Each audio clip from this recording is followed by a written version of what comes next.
Sangha Jodan Soki, Shonam La, Shanja Bardu Tani, Kyabsu Chi, Dangi Jinso Jipa, Sonam Gi, Drola Pincher Sangha Drupar Show, Drola Pincher Sangha Drupar Show, Drola Pincher Sangha Drupar Show, Sanjun Damja Dewa Tandewa Gyutan Dampar Gurji. Dungal Tandungan Gi Gyutan Dawar Gurji, Dungal Mewa Dewa Tamitra War Gurji, Niran Shadan Yila Nepe Tanyon La Nepar Gurji, Sobo Wa Shodo Saba Dama, Sombo Wa Shodo Hum. So the main difference between the various emptiness lineages, we shouldn't say schools, because in Tibet, lineage refers to a particular transmission, although sometimes it's used to mean school. But Tibetan schools are basically homes to 100 or 200 principal lineages. And each of those lineages comes from some master, coming from the time of Buddha, becomes transmitted through a great master like Nagarjuna or Maitripa or Naropa. Usually picks up the name of that master as sort of the most famous endorser. And sometimes that one will be the first one to write a great commentary or to sort of structuralize that lineage in a particular way, you could say. So of the Mahamudra lineages in Tibet, there's probably 20 or 30 of them, in my opinion. Panchen Lama mentions the 6 most famous ones. The ordinary mind Mahamudra from Naropa, and the Dzogchen from Garab Dorje in the Nyingma and in the Bun. Then the special Sakya lineage and the Maitripa lineage and the Shiche, the Machik Labdun lineage, and so on. So this lineage being Maitripa, a unique feature of it is that it divides the Mahamudra practice or training into 4 steps, you could say, of unfoldment. Yeah? Do you mind spelling that word? Because I've had a hard time phonetically. Which word? Your lineage? Maitripa. Yeah. M-A-I-T-R-I-P-A.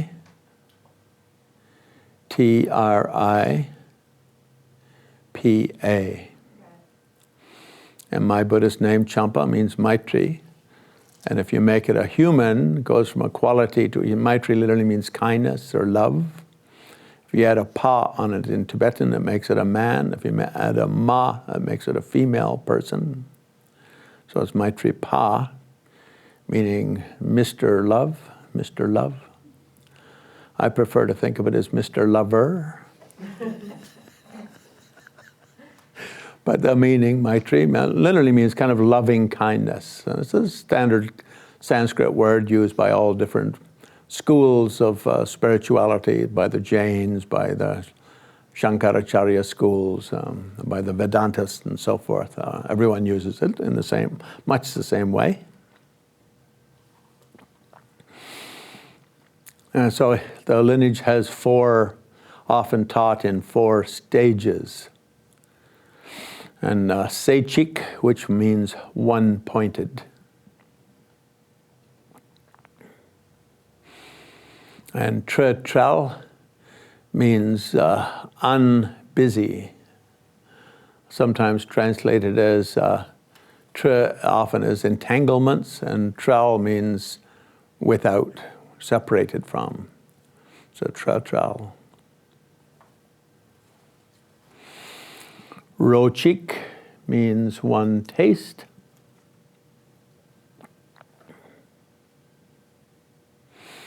And Gomme means no meditation. So Seichik, the first of those, refers to developing some level of shamatha, or meditative absorption, on the nature of one's own mind.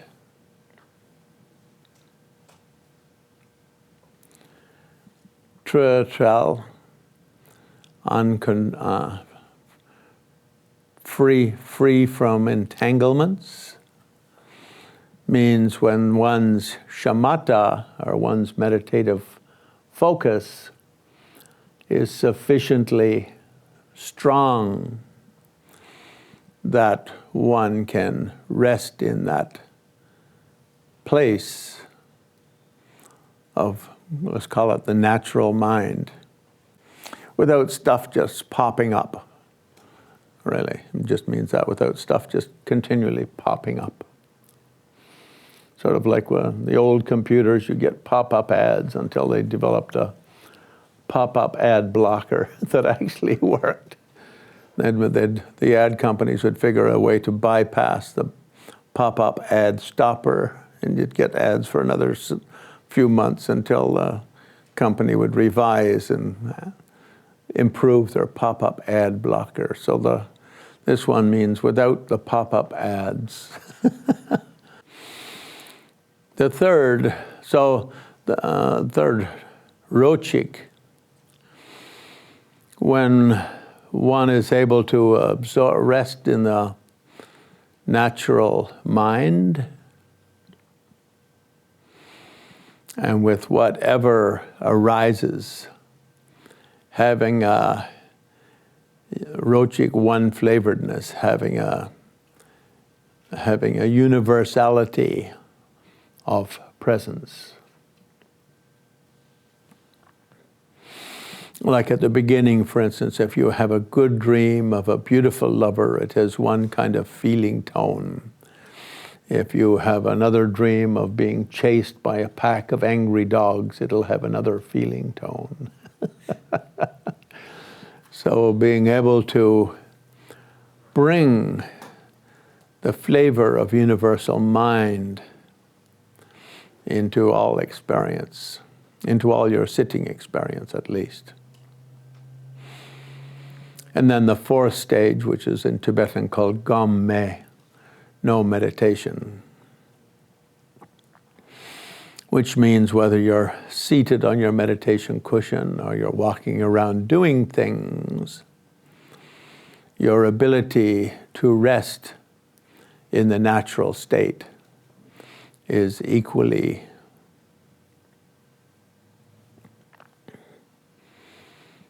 pervasive, equally active, equally present.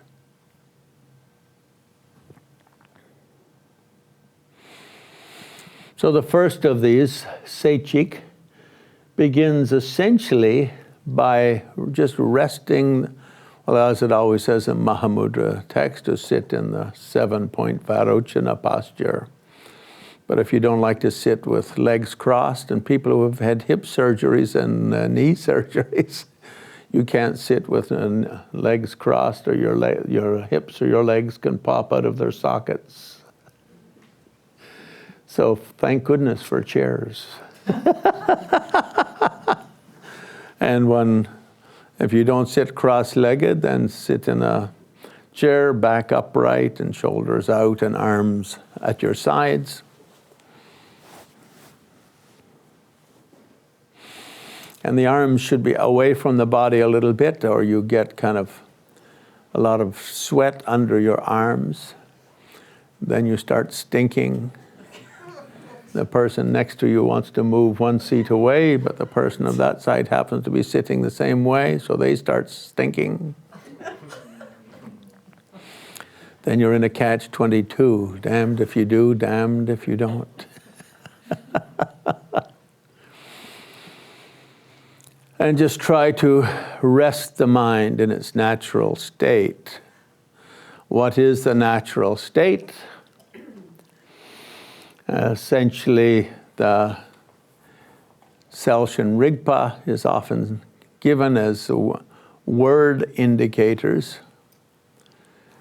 radiant and present.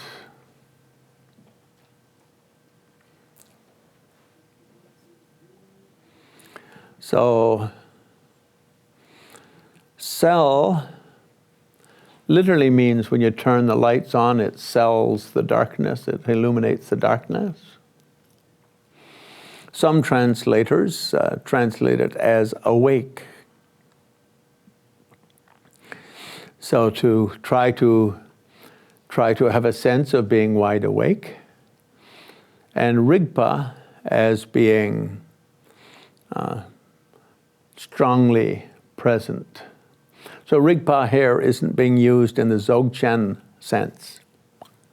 It's being used in the sense of knowing what you're doing, I suppose, something like that. In other words, you're sitting in the natural state and knowing that you're sitting in the natural state. And we simply put the mind on the breath, as Jamgon Kongtrul in his commentary says, good at the start of the meditation sessions to do 21 breaths, breathing in with joy and out with joy, just to bring a feeling of joy and relaxation. And to put a number as you do it, from 1 to 21, to cut the thinking mind. And after 21 breaths, the body should feel relaxed and comfortable. And the mind should have stopped its hurly-gurly bumping along a rocky road activity. It should be able to sit without thought, without thinking. So after the 21, the first Sechik means developing the ability of resting in this natural state without interruption, without feeling sleepy and without interruption. So it's a kind of a shamatha Mahamudra, or shamatha vipassana combined, you could say. So let's do that for 10 minutes. And for the first 4 or 5 minutes, you'll be doing the 21 breaths, and for that, after that, to just rest without thought processing. And I think the greatest Tibetan commentaries on Mahamudra are written by Tashi Namgyal. Karma Kagyu Lama broke the usual habit of leaving Mahamudra as an oral tradition and writing a lot about it. So before that, it was mostly oral. So he says, in the beginning, it's almost like visualizing that you're in the natural state. It's almost like you have to kind of have an idea, holding the idea of a natural state. And then slowly, the natural state becomes natural. I think it's a bit like driving a bike, right? At first, when you're driving, you're really concentrating on holding the handlebars and how you hold the pedals and how you control the brake and all of this, and you're sort of hopping between one control mechanism and another control mechanism. And then it becomes more natural. So I think this is what Tashi Namgyal means, the great Karma Kagyu Mahamudra elucidator, textual elucidator.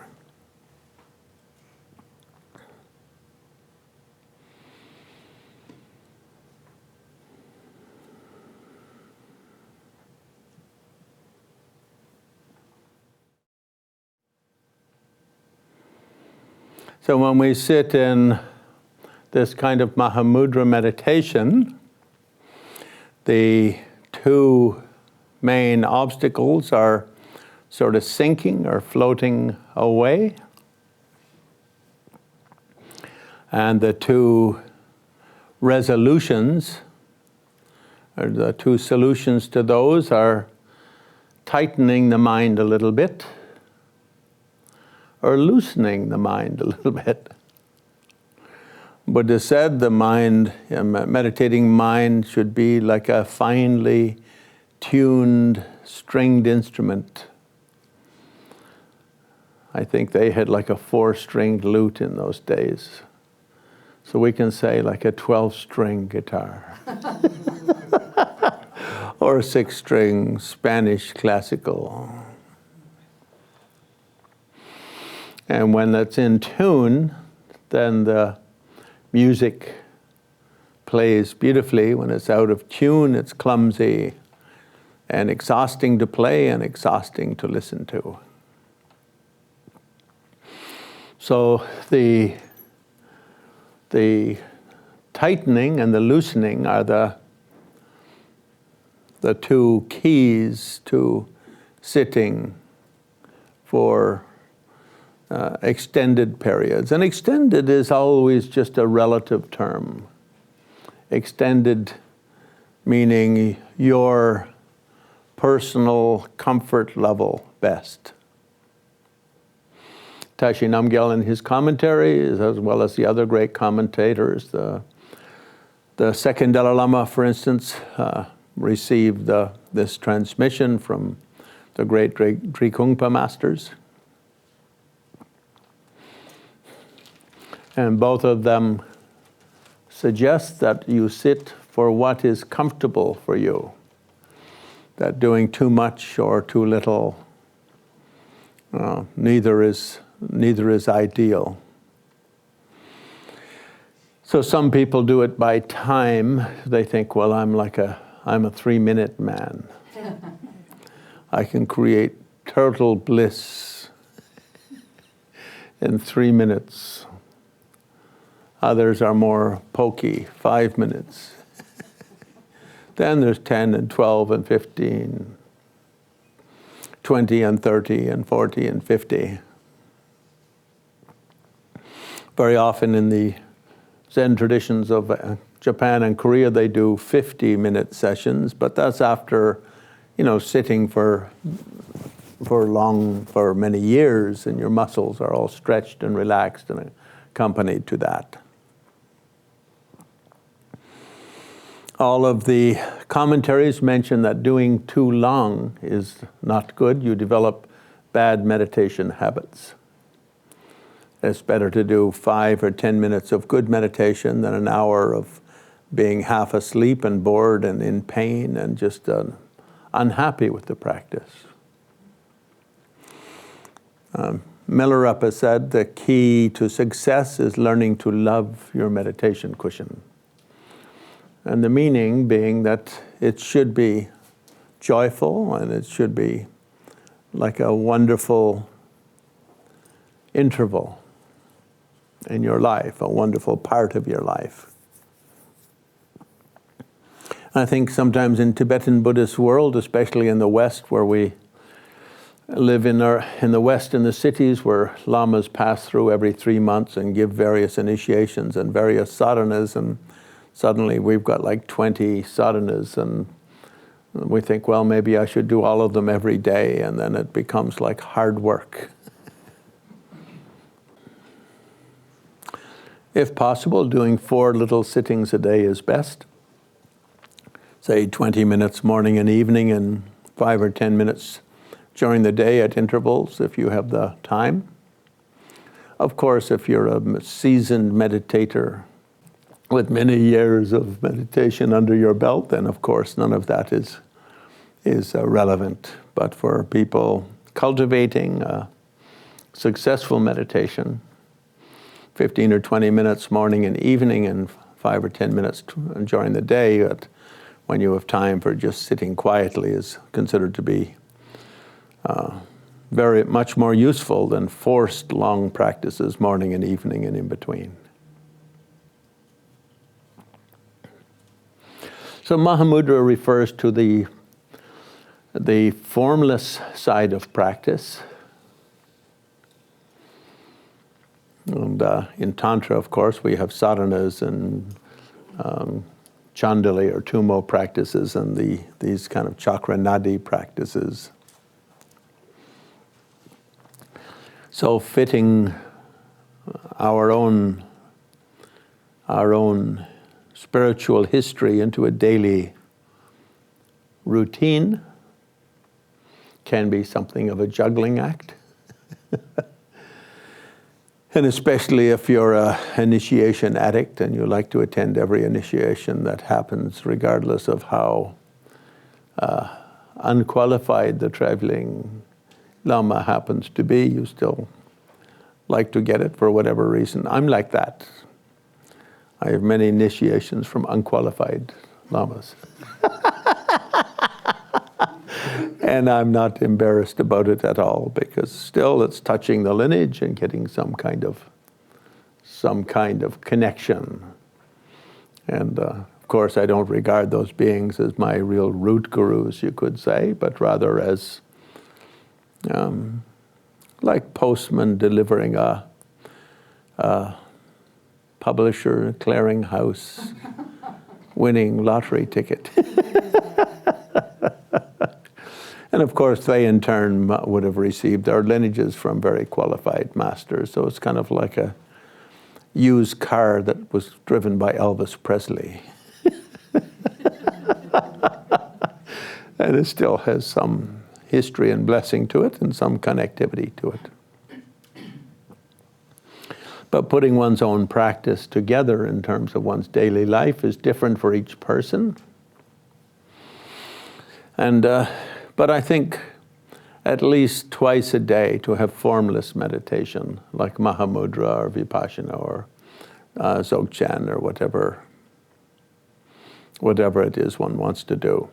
So the 5-point Mahamudra suggests we do 5 things. We do a daily guru yoga practice. And that can be very simple, just thinking of our main teachers. As I mentioned, the 7th Dalai Lama wrote a Milarepa Guru Yoga, which I translated and had in one of my earlier books. I don't think it's in this one. I think when I republished, I left it out. They complained that the book was too long. When I wrote my book on living in the face of death for a Viking penguin in England, I first, who was it bought it? It was Rutledge and Keegan Paul. And it was about half finished. And their marketing analyst said this book should best be 125,000 words for the designated market. So I made it 125,000 words. And when the book was ready for print a year later, they'd been pawed out by Viking Penguin. And so Penguin wanted to publish it, and their marketing analyst looked at it and said, this book should best be 95,000 words. So I took out all of the a, and, any, but, the. It's a rough read, but we got it down to the designated market. Now, in that case, it wasn't so difficult. I just took out one chapter and sort of popped précis of them in other references in the book. But if anyone wants a copy of that Milarepa Guru Yoga in English, let me know and I can email it to you. You can give your email address to Stephanie. Stephanie's the email expert. Whenever I do something here, she always says, oh yes, I'll get a sadhana from Glenn and email it to you, and she never does. And then she says, that's because Lama Glenn never gave it to me. And I always say, I gave it to her, but she just lost it. Yeah, in my email, I lost it. So fitting all one's practices together can be a bit of a juggling act. And if some people practice many different things, not just Tibetan Buddhist stuff. They may practice, some Hindu traditions or Christian practices or Sufi practices or whatever. So that's always a personal choice, how one puts that together. Usually one designs one's daily routine, discussing with one's teacher or teachers, or one can just sort of play it by ear, so to speak, and see how things fit best and work best. Yesterday we discussed the 4 gurus, the ultimate nature of your own mind and the teacher of your own experience. So in Dalai Lama school, the second one is very important, teacher, which is your own experience. I would say a little bit more emphasis is put on that than on the first one. To try to experiment and see what feels best for you and fits best in your life.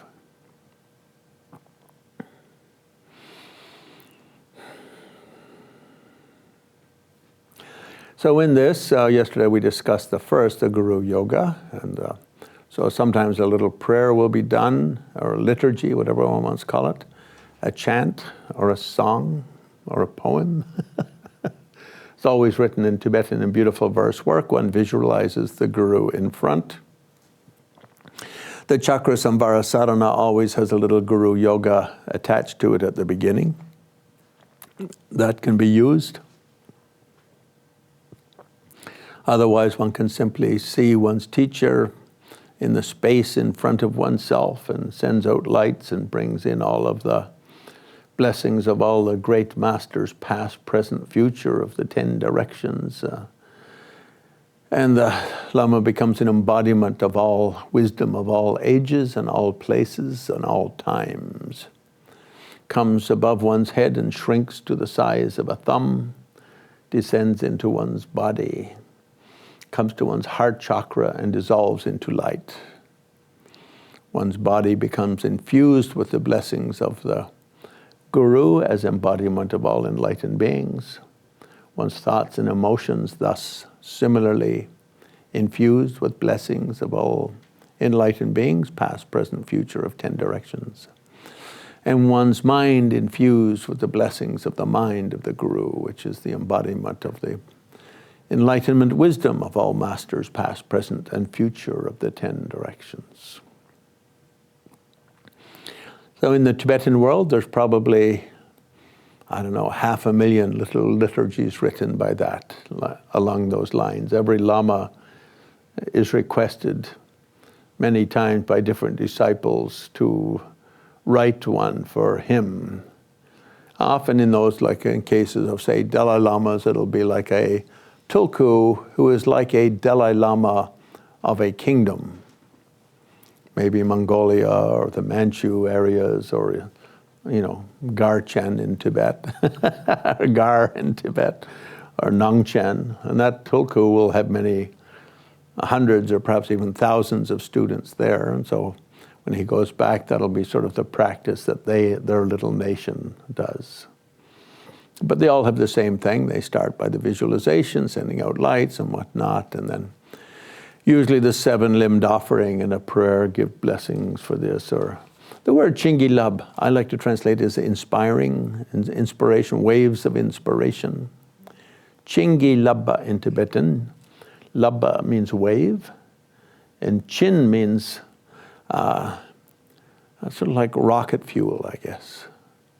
Please give me waves of rocket fuel to understand the nature of being. Give me waves of rocket fuel to get me to the island of enlightenment. Waves of rocket fuel to bring realization of ultimate and conventional siddhis.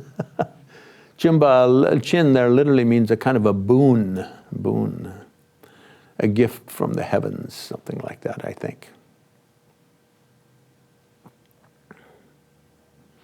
For that reason, sometimes it's translated as gift waves, but that's kind of a funny expression in English. I mean, I walked around and never ever came across the expression gift waves till I saw someone who translated as gift waves.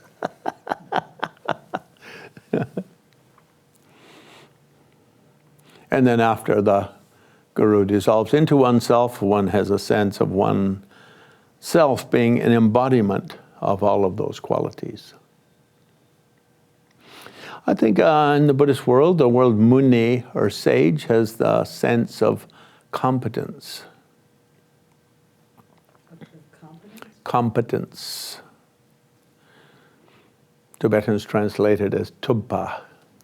So Shakya Muni, meaning the sage of the Shakya family or Shakya nation, or the most competent being in the Shakya, competent in terms of enlightenment. If you say, like, can you stand on your head for 20 minutes? The answer is, I can do that. So Tuba also has a sense of, I can do that. I can do that. So here the meaning is that when we absorb that energy, it's giving us a sense, I can do that. Dalai Lama may be great. I'd like to get in the boxing ring with them for 15 rounds. I'm 68, he's 81, I got an advantage. But the idea with Guru Yoga, yoga means union with, or coming to equal in this sense. So the sense being not, it's often mistranslated, I think, as guru devotion, which I think is a horrible rendition.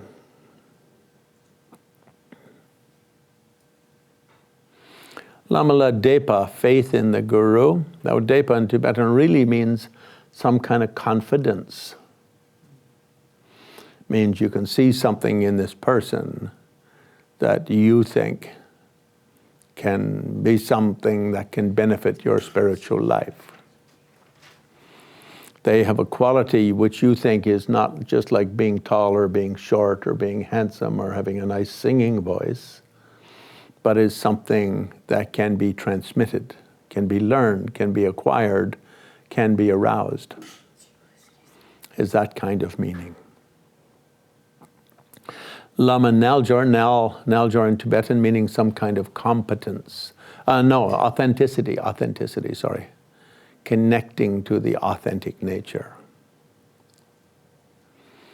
Were you waving your hand to swat away a fly, or were you going to ask a question, in which case you need the microphone? Thanks. I was just going to ask, does it have to be a teacher that you've worked with personally, or can it be someone that you've read their writings or seen their works other ways? Someone you don't know personally? Well, if it's read their writings, it's okay. If it's me, with anyone else, it should be someone you met personally. Thanks. I don't think it matters too much. The personal touch is always, I think, very beneficial. Because one problem we have with enlightenment is we put it very high. God is special, Christ is special, Buddha is special, Dalai Lama is special. Sometimes Tibetans get irritated with me because sometimes in my talks I'll say the Dalai Lama is not special. He achieved a special state of mind through practice and training and became special. Otherwise, that quality of enlightenment, as Buddha clearly said, any man or woman of reasonable intelligence and good destiny, Rigipu, child of good family. Family, their meaning from your past karma. You've already got something going for you. You're born human. You've got a little bit more going for you. Their mom didn't drop you on your head and reduce your IQ to the size of a Q-tip. You've got a little bit more going for you. You're able to learn to read and write and talk and communicate. You've got even more going for you, that you have some spiritual interest. You've got even more going for you in that your life is sufficiently spacious that you can dedicate time to more than just running around gathering fruits and vegetables for the cooking pot and fighting off dragons from eating your wife and kids and elderly grandparents. We call them the 8 freedoms and the 10 endowments.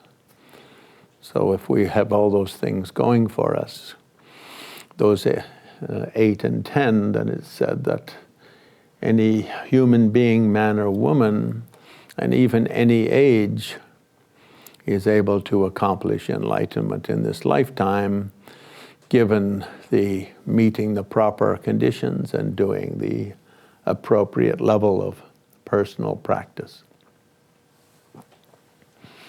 But if you meet a personal guru, you can see that very clearly, I think. You see their humanity while seeing, if you will, their divinity.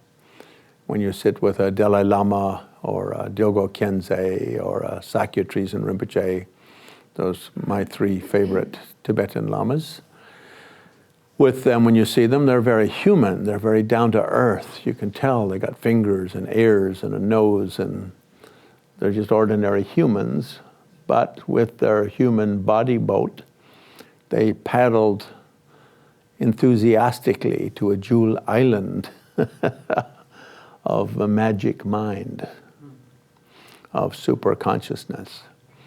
So there's I think that aspect of the personal connection is very good. The other problem with only reading and getting from textual sources, we tend to interpret in a kind of a comfortable way, to read our own takes into all these things.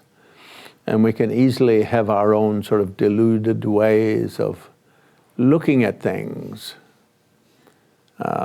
just sort of reinforced by reading in that way. And then it becomes fact in your mind.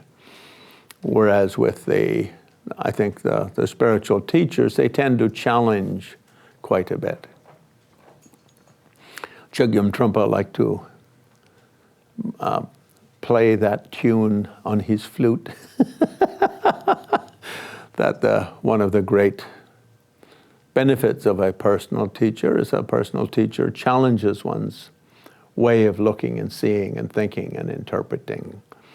Whereas books will often just make you intellectually wise, but inside you can still remain quite dry. Can we visualize somebody from another tradition? Yeah, sure. Lama Yeshe, for instance, when he first taught in California, he taught, a bunch of Christian monks came, and they asked if he would write a little sadhana with Christ as the visualized image. So he wrote this little Christ sadhana, which was very sweet, and Christ is sort of sitting there, but he didn't nail him to a cross or anything like that, or put a crown of thorns around his head. In the Buddhist world, that's like a little bit inauspicious. So it's like a happy Christ. Or put it this way, a happier time of his life. And so we see many of those in Christian churches, where we see Christ like walking in the mountains with sheep or holding up a little lamb and that went astray. And then he's bringing it back. And we see him in teaching on the mountain. So I think the idea of him on the cross, long suffering, was sort of part of that, our Western Dark Ages iconography, in my mind.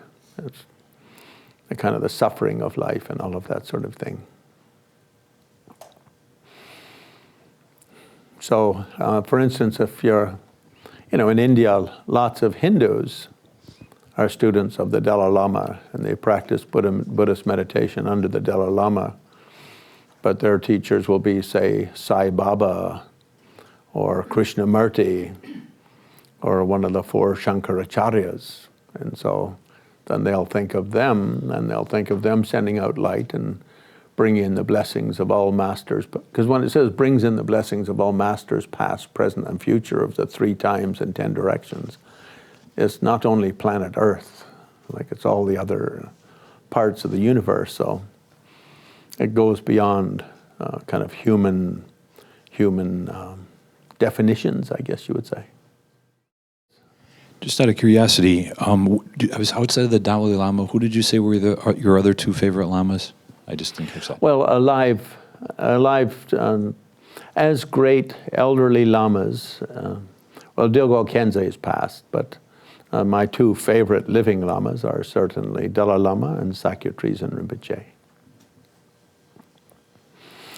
Basically, because I know them very well, I've met them on many occasions, and see their enlightenment very clearly when I'm there. I mean, I have a sense of them being very enlightened, but they treat me just like one of their family, maybe a pet flea in their flea circus or something like that.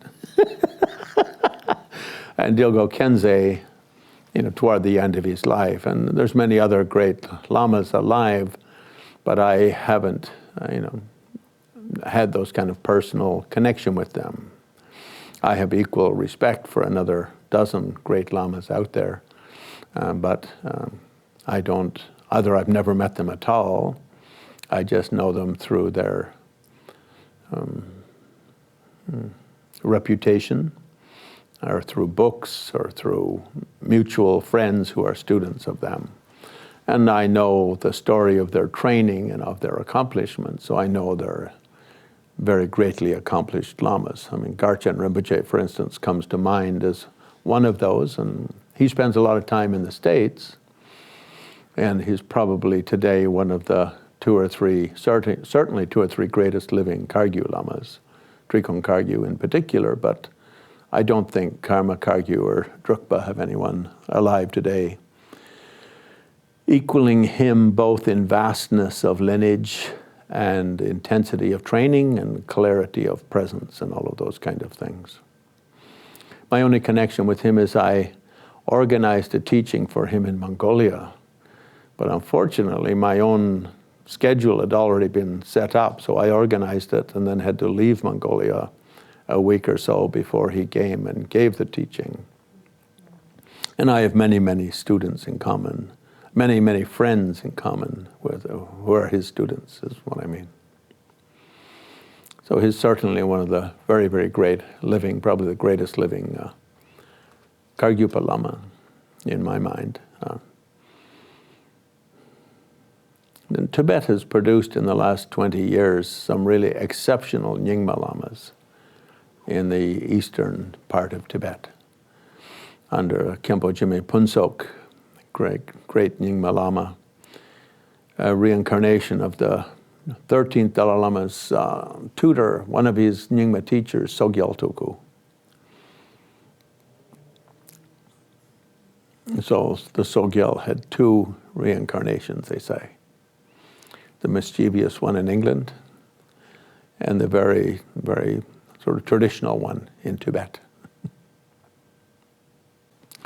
So let's take a break. It's 12 o'clock on the spot, so thank you very much.